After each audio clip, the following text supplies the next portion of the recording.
Welcome dear student, मयूर Naval academy Barmer के online YouTube platform पर आपका स्वागत। मैं अमृत लखरा आज आपके सामने एक नया topic refraction by spherical surface.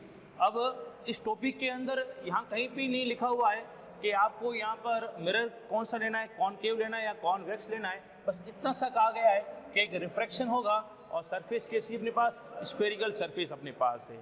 ठीक है, तो इस बात का ध्यान करना और इसके अंदर डायग्राम जितना अच्छा बनेगा उतना आपका डेरिवेशन जितना ही अच्छा बनेगा यहाँ पर। ठीक है, इम्पोर्टेंट है या मैं कह सकता हूँ ये वेरी इंपॉर्टेंट है। एग्जाम में इस पर या तो थ्योरी पूछेंगे या डेरिवेशन है जो भी अपन कहते हैं उसको, या न्यूमेरिकल आना एक फिक्स है। तो जैसा यहाँ पर कहा हुआ है वैसा अपन लेके चलते हैं कि हमने यहाँ पर कहा एक स्फेरिकल सरफेस है, तो स्फेरिकल सरफेस को अपने कुछ ऐसा बना दिया।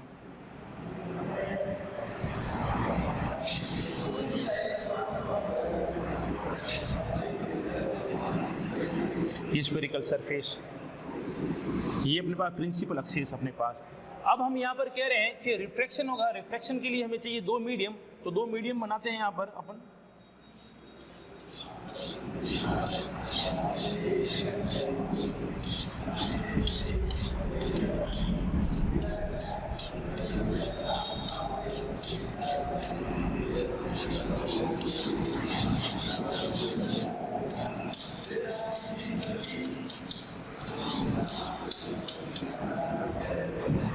एक अपने पास यहाँ पर रेयर मीडियम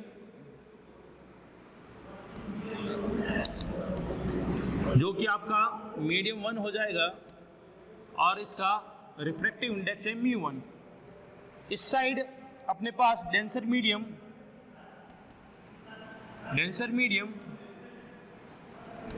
और डेंसर मीडियम का रिफ्रैक्टिव इंडेक्स हो जाएगा μ2 और मीडियम हो जाएगा m2 यहाँ पर। ठीक है, ये आपका ऑप्टिकल सेंटर है O, ये आप P बोल दो, ये सॉरी ये आपका पोल है P। अब आपके पास जो ऑब्जेक्ट है वो है पॉइंट ऑब्जेक्ट, और उस पॉइंट ऑब्जेक्ट को आपने कहां पर रखा है, प्रिंसिपल एक्सिस पर और नियर टू क्लोज P।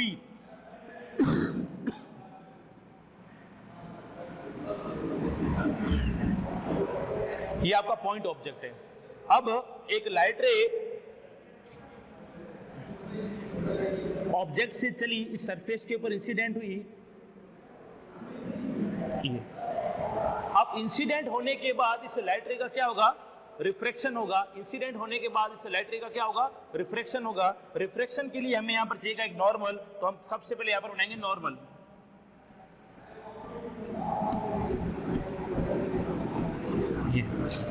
कोई भी जो नॉर्मल होता है वो हमेशा सरफेस के परपेंडिकुलर होगा और नॉर्मल हमेशा सेंटर ऑफ कर्वेचर C पर ही मिलेगा। कैसे, यहाँ पर देखिए, एक्चुअल में ये जो स्फेरिकल सरफेस है वो क्या है, एक स्फेयर का पार्ट है। ठीक है, अब स्फेयर के पार्ट पे आप कहीं पर भी आप नॉर्मल ड्रॉ करोगे, वो नॉर्मल हमेशा कहाँ पर मिलेगा, उसके सेंटर ऑफ कर्वेचर पे मिलेगा या स्फेयर के सेंटर पे मिलेगा।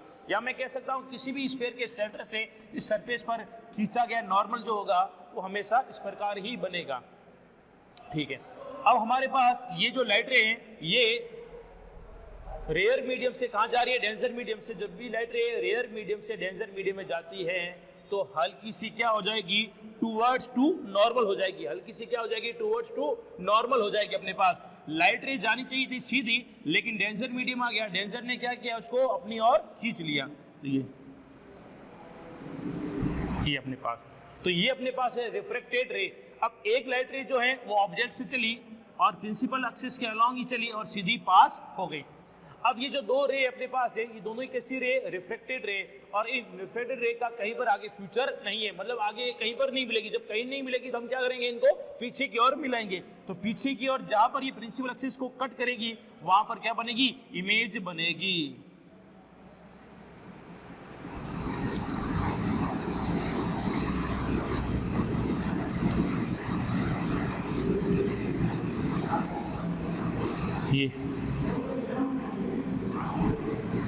ये बन गई इसकी इमेज अपने पास। अब इमेज की P से डिस्टेंस ये हो जाएगी V, ऑब्जेक्ट की हो जाएगी U और ये हो जाएगी अपने पास R। ठीक है, अब मैंने कहा कि ये एंगल सपोज किया मैंने, ये अल्फा है, इसको सपोज किया मैंने ये बीटा है, और ये अपने सपोज किया ये अपने पास है गामा। ठीक है सर, आगे अब ये अपने पास जो है इसको पॉइंट वाली ए नाम दे दो यहाँ पर। ओ ए जो अपने पास है ये इंसिडेंट रे, और ये जो अपने पास है ए सी, ये अपने पास है नॉर्मल। तो इंसिडेंट रे का नॉर्मल के साथ जो एंगल बनता है हमेशा वो एंगल ऑफ इंसिडेंस आई बनेगा। उसके बाद ये अपने पास रिफ्रेक्टेड रे और ये नॉर्मल, ये जो एंगल बनेगा वो बनेगा अपने पास आर। ये गामा है, ये बीटा है, ये आर है, ये आई है और ये आर है अपने पास। ठीक है, अब हम यहाँ पर अल्फा, बीटा और गामा एंगल फाइंड करेंगे। अब हमने क्या किया कि पॉइंट ए से आपने प्रिंसिपल एक्सिस पर एक नॉर्मल ड्रॉ किया, जहाँ पर नॉर्मल कट करेगा उसको पॉइंट एम दे दिया, और जो पॉइंट एम है वो पी के बहुत क्लोज है, क्योंकि जो स्फेरिकल सरफेस होती है इसका जो कर्व पार्ट है बहुत हल्का सा होता है। आपको दिखाने के लिए कर्व हमने ज़्यादा लिया, बाकी कर्व बहुत कम होता है। बहुत कम होने से हम कह सकते हैं कि जो पॉइंट एम है वो पॉइंट पी के क्या होता है, नियर टू क्लोज होता है। तो मैं कह सकता हूँ कि ये जो एम सी लेंथ है वो पी सी के लगभग क्या होगी, इक्वली होगी। टाइम आने पर इसका यूज करेंगे हम यहाँ पर। तो अब अपना जो पहला काम है वो पहला काम क्या हो गया अपना, कि यहाँ पर हमें टेन अल्फा, टेन बीटा और टेन गामा फाइंड करने हैं। कैसे करेंगे देखो,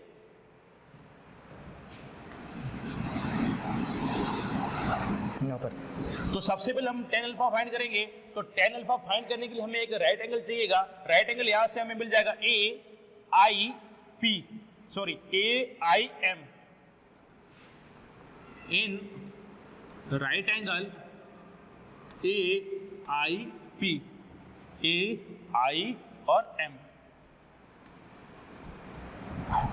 ए आई एम। यहां से tan alpha, tan alpha, tan alpha क्या होता है, परपेंडिकुलर अपॉन बेस। परपेंडिकुलर अपना कितना, A M, upon base I M. उसके बाद रे ऑप्टिक्स में जितने भी एंगल बनते हैं, चाहे आई का बने, चाहे आर का बने, चाहे अल्फा, चाहे बीटा, चाहे गामा, ये एंगल बहुत ही स्मॉल बनते हैं। यदि एंगल स्मॉल हो तो टेन अल्फा को अल्फा लिखा जा सकता है, साइन अल्फा को भी अल्फा लिखा जा सकता है, और साइन अल्फा को टेन अल्फा के इक्वल भी लिखा जा सकता है। ये मैथ की प्रॉपर्टी आती है। यदि आपको याद है, आपका पिछला पढ़ा हुआ 9th और 10th क्लास पढ़ी हुई, तो वहां पर आपने देखा था, इफ एंगल इज स्मॉल तो हम कह सकते हैं कि टेन अल्फा जो आपका है वो लगभग अल्फा के इक्वल हो सकता है। यदि ये अल्फा के इक्वल है तो हमने लिख दिया इसको ए एम अपॉन, बस अब सेम का सेम यहाँ पर अपन को अल्फा, बीटा और गामा के लिए करना है। यहाँ पर ये अपने आगे इक्वेशन नंबर 1, इक्वेशन नंबर 1। अब यहाँ पर हम करेंगे in triangle, in right angle. Angle ले लेंगे अपन ए ओ एम, ए ओ एम। यहाँ से अपने पास tan beta is equal to A M upon O M, A M upon O M. और वापस वही की हुई चीज़, यदि एंगल स्मॉल हो तो हम टेन बीटा को लिख सकते हैं बीटा, और उसको लिख देंगे A M upon O M, equation number 2। अब हम यहाँ पर सिमिलर करेंगे, ट्रायंगल लेंगे A M C, in A M C. इसमें हम क्या निकालेंगे, tan alpha, tan alpha is equal to, tan alpha क्या आ जाएगा अपने पास, A M upon M C. वही बात वापस, एंगल स्मॉल है तो हम टेन अल्फा को लिख सकते हैं। Now we can write tan alpha like that, alpha, alpha is equal to A M upon M C, equation number 3। उसके बाद यहाँ पर आगे लेके चलेंगे।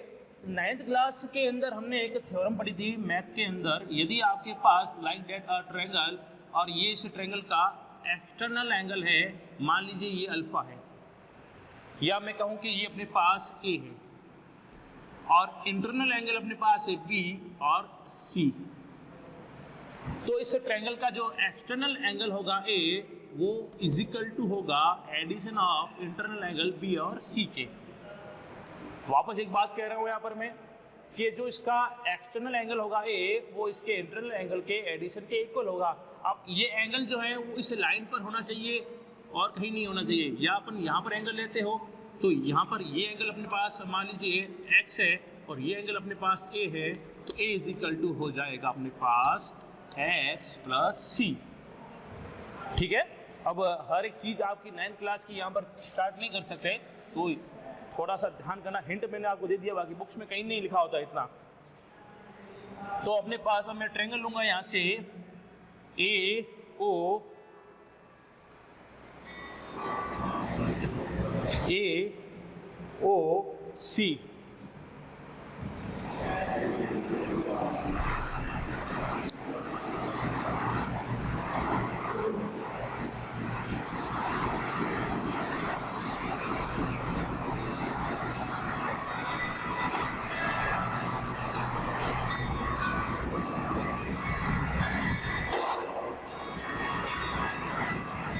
tan alpha is equal to alpha is equal to AM upon MC। सही है, चलते आगे।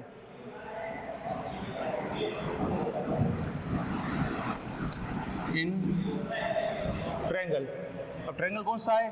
AOC। AOC। अब AOC के अंदर देखो, ये जो ट्रायंगल अपने पास है, ये अपने पास है I इजिकल टू, ये हो जाएगा बीटा प्लस गामा के, beta plus gamma. Equation number आ गई अपने पास ये 4th, I is equal to beta, I is equal to beta plus gamma. ये इक्वेशन नंबर आ गई अपने पास 4th आ गई। ठीक है, अब हम यहाँ पर अपन ले लेंगे ट्रायंगल कौन सा? IAC। Triangle IAC, triangle IAC, IAC। यहाँ पर IAC, यहाँ पर अपने पास ट्रायंगल है। कौन सा ट्रायंगल है? IAC। ये IAC, IAC। अब IAC में जो एक्सटर्नल एंगल है अपने पास है वो है R इजिकल टू, ये हो जाएगा अल्फा प्लस ये हो जाएगा अपने पास gamma. Equation number 5th, R is equal to alpha plus gamma, equation number 5th हो जाएगा। अब हमें यहाँ से क्या करना है? अब जब भी आपके सामने हेडिंग आए रिफ्रैक्शन, क्या नाम आ जाए? रिफ्रैक्शन, वहां पर आपको हमेशा लगाना है स्नेल्स लॉ। तो यहाँ लिखेंगे हम बाई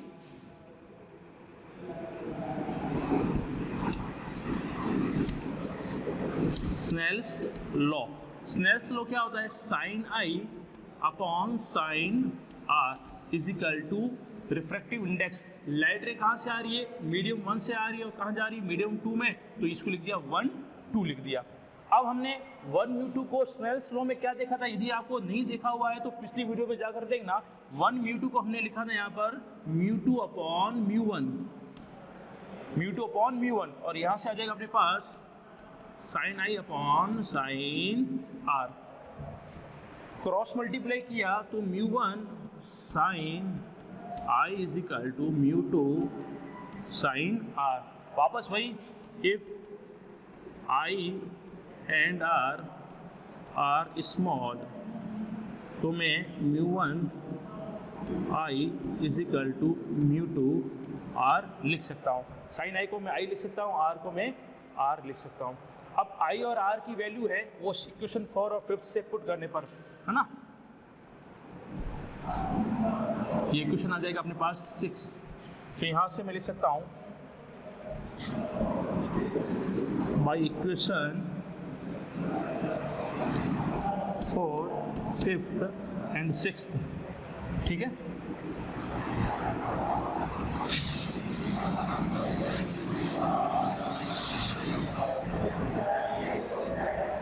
तो यहाँ से मैं लिख सकता हूँ μ1 इजिकल टू I अपने पास क्या है? अपने पास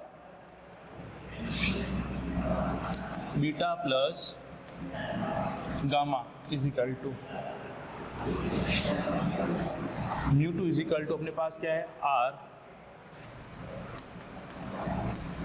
अल्फा प्लस गामा। ठीक है, अब बीटा और गामा और अल्फा की वैल्यू जो हमारे पास है वो इक्वेशन 1, 2 और 3 में। तो मैं कह सकता हूँ बाई इक्वेशन 1, 2 एंड 3। तो यहाँ से μ1 बीटा अपने पास कितना है? बीटा अपने पास है AM upon OM, AM upon OM। Gamma कितना अपने पास है? अल्फा, बीटा और गामा अपने निकाला था ना यहाँ पर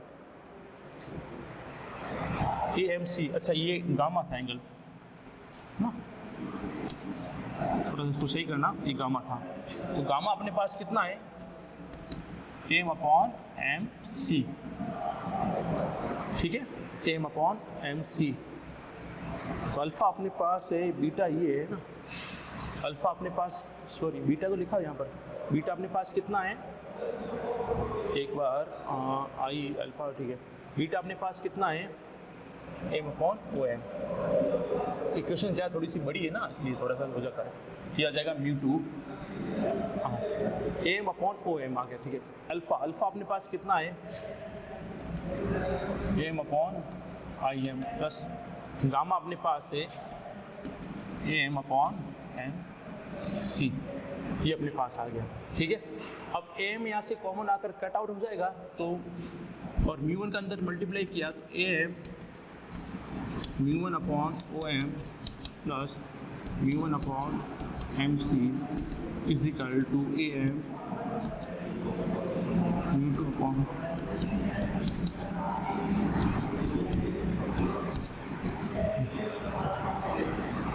अब हमें यहाँ पर वैल्यू पुट करनी है। अब इस अल्फा बीटा गामा का कोई मतलब नहीं है, यहाँ से इसको हटा दो। इंपॉर्टेंट है, बड़ी इक्वेशन है, ध्यान करना है यहाँ पर, एम से एम यहाँ पर कैंसिल। अब देखो यहाँ पर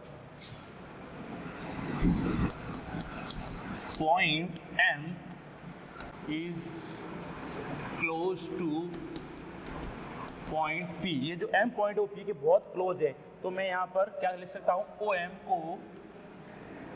एम को मैं ओ पी लिख सकता हूँ, और ओ पी अपने पास कितना है, यू है, कितना है, यू अपने पास, ओ पी कितना अपने पास, यू है, और यू लेफ्ट साइड है, तो साथ साथ इस पर साइन भी लगा दो माइनस का, ठीक है। उसके बाद अपने पास एम सी अपने पास कितना हो जाएगा, एम सी अपने पास हो जाएगा पी सी के इक्वल, और पी सी कितना हो जाएगा अपने पास, प्लस आर के इक्वल। उसके बाद आई एम अपने पास हो जाएगा यहाँ पर आई पी के इक्वल, और आई पी के इक्वल हो जाएगा यहाँ पर माइनस का वी। चले आगे यहाँ पर वैल्यू पुट करो, यहाँ पर mu one upon O M मतलब क्या, minus U plus mu one upon M C अपने पास कितना है, प्लस का R is equal to mu two upon I M है माइनस का वी, और प्लस का mu two upon M C हो जाएगा प्लस का आर, ठीक है। अब म्यू टू को यहाँ पर ले आओ और म्यू वन को वहाँ ले आओ, plus mu two upon V is equal to upon R minus mu one upon R. इसको वहाँ पर गया, थोड़ा सा सेट किया, इसको ट्विस्ट किया, mu two upon V U, और यहाँ से आर एलसीएम ले लिया, mu two minus mu one, ये आ गया अपने पास फाइनल फार्मूला, ठीक है। एक बार इस चीज़ को देखना और प्रैक्टिस करना। डायग्राम आपका सही बना हुआ है, कुछ भी नहीं करना, आपको 10 अल्फा 10 बीटा और 10 गामा निकालना है, उसको अल्फा बीटा और गामा काउंट करना है, फिर रिफ्लेक्शन का रो लगाना, वहाँ से आई और आर निकालना है, फिर सिनेस रो लगाना है, वहाँ पर वैल्यू पुट करना है, और पूरी कैलकुलेशन यहाँ पर अपने पास है, ठीक है। आज की वीडियो में केवल इतना ही, बाकी नेक्स्ट वीडियो में। धन्यवाद।